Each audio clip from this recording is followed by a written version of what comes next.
আসসালামু আলাইকুম। আজকে নিয়ে আসলাম মজাদার ফুচকা। মেয়েদের সবার এটা পছন্দ। এটা পছন্দ করে না এইরকম মানুষ খুব কমই আছে।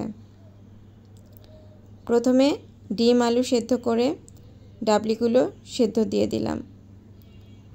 পরিমাণ মতো পানি, লবণ, হলুদ দিয়ে সেদ্ধ বসিয়ে দিলাম। অন্য একটা প্যানে সুজি, ময়দা 1.5 কাপ ময়দা, সুজি 1 কাপ, তাল মাখনা, তেল, মরিচের গুঁড়া, লবণ একসাথে মিশিয়ে একটা ময়াম তৈরি করে নিলাম। লবণ স্বাদ মতো, হালকা কুসুম গরম পানি দিয়ে মেখে নিচ্ছি। মেখে নিয়ে এটা সাইডে করে রেখে দেব। একটু নরম হয়ে গেছে তাই আবার একটু ময়দা দিয়ে নিয়েছি। এই ডোটা বেশি নরমও হবে না, বেশি শক্তও হবে না। আলু ডিম পরিষ্কার করে নিচ্ছি। সালাদগুলো নিয়ে নিয়েছি। টকটা তৈরি করছি। তেঁতুল, মরিচের গুঁড়া, সামান্য চটপটির মশলা, জিরার গুঁড়া, লবণ, চিনি দিয়ে টকটা তৈরি করে নিয়েছি। সালাদগুলো কেটে নিচ্ছি। মরিচ, পেঁয়াজ, ধনিয়া পাতা, শসা সব কিছু রেডি করে কুচি কুচি করে নিয়েছি।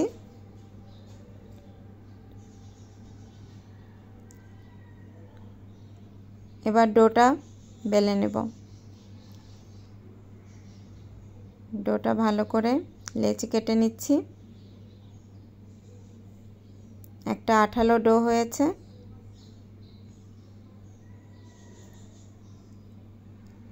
দেখতেই পাচ্ছেন।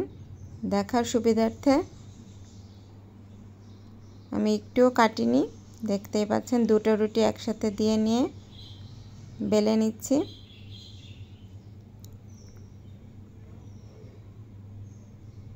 একটা গ্লাস দিয়ে আমি ছোট গ্লাস দিয়ে ফুচকার সাইজ করে কেটে নিচ্ছি।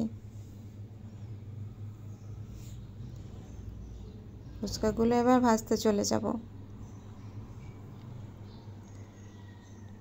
প্রতিটা ফুচকা খুব সুন্দর করে ভেজে নিতে হবে। অন্য একটা বাটিতে চটপটি তৈরি করে নিচ্ছি। চটপটির মশলাগুলো দিয়ে দিয়েছি।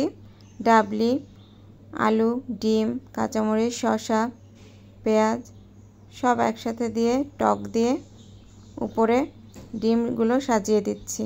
ফুচকাগুলো ভেঙে দিয়ে দিয়েছি। চটপটি হয়ে গেল।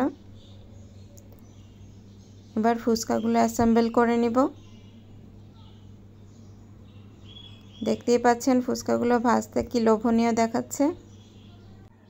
আমার YouTube channel subscribe, like, comment, share করে পাশে থাকবেন। ইনস্টাগ্রাম এবং ফেসবুক পেজের লিংক ডেসক্রিপশন বক্সে দেওয়া আছে, চেক আউট করবেন। ফুচকাগুলো ফুলা দেখতে দেখতে ভাজা হয়ে গেছে। আরও দেখেন সবগুলো ফুচকা ফুলে উঠবে। আমি সাইডগুলো ভেজে নিচ্ছি, ওগুলো চটপটির সাথে ভেঙে খেয়ে নেব। এভাবে তৈরি করে দেখবেন, একদম সুন্দর দোকানের মতো ফুচকা হবে। ফুচকাগুলো খুব মজা হয়েছিল সেদিন। তাল মাখনা ব্যবহার করবেন, দেখবেন ফুচকা অনেক দিন থাকবে।